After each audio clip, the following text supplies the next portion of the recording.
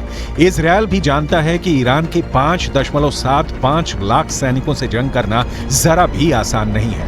Israel के पास सिर्फ 1.73 लाख सैनिक है।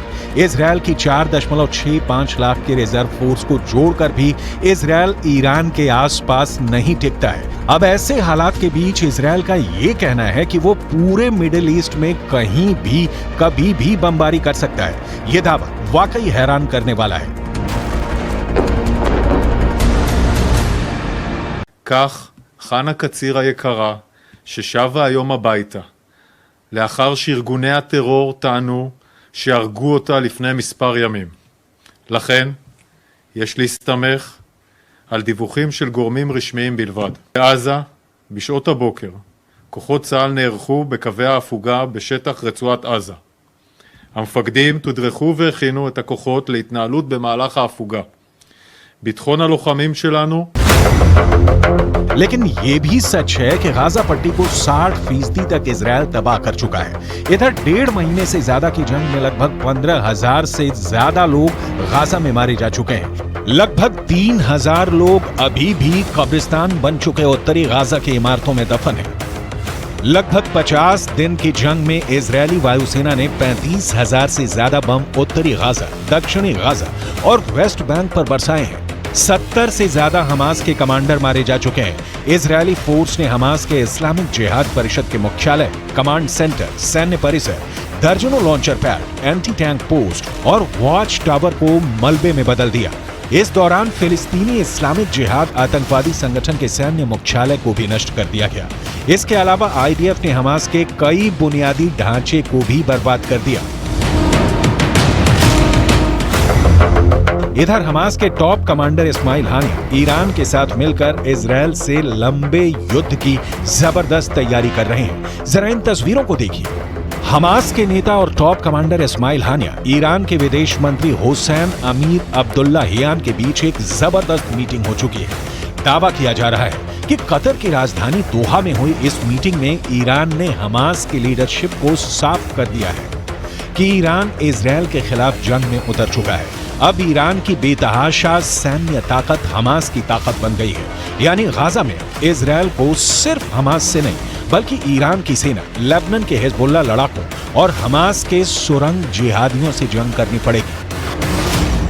אני כבר רואה את האזרחים של עזה הולכים עם דגלים לבנים לאורך החוף ונעים דרומה. וחיזבאללה גוררת לבנון למלחמה שעלולה לקרות. והוא עושה טעויות. אם הוא יעשה טעויות מהסוג הזה כאן, गाजा में एक एक बम का बदला लेगा ईरान। लेकिन वहीं दूसरी तरफ इजरायली सेना के हौसले 7वें आसमान पर पहुंच गए हैं। जरा देखिए कैसे। इजरायल की एयरफोर्स के चीफ मेजर जनरल टोमेर बार ने एक टीवी चैनल पर ऐलान किया कि जरूरत पड़ने पर पूरे मिडिल ईस्ट में कहीं भी बम गिराए जा सकते हैं। इजरायली वायुसेना प्रमुख की ओर से आए इस बयान को खास तौर से ईरान और हिजबुल्लाह के लिए चेतावनी की तरह देखा जा रहा है। इजरायल की वायुसेना चीफ ने कहा है कि हम हमास पर चौतरफा हमले कर रहे हैं, उसको जमीन पर और जमीन के नीचे मार रहे हैं।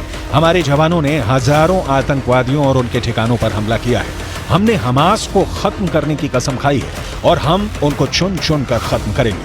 हमास के किसी भी ठिकाने और मददगार को नहीं छोड़ा जाएगा। इजरायल की वायुसेना पूरे मध्य पूर्व में जहां भी जरूरत होगी वहां कार्रवाई के लिए पूरी तरह से तैयार है।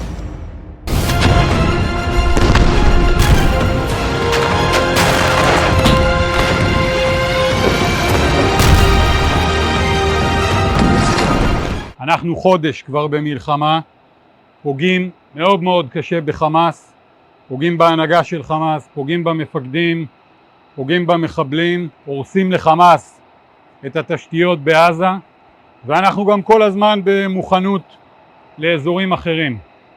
הבסיס הזה יודע להגיע.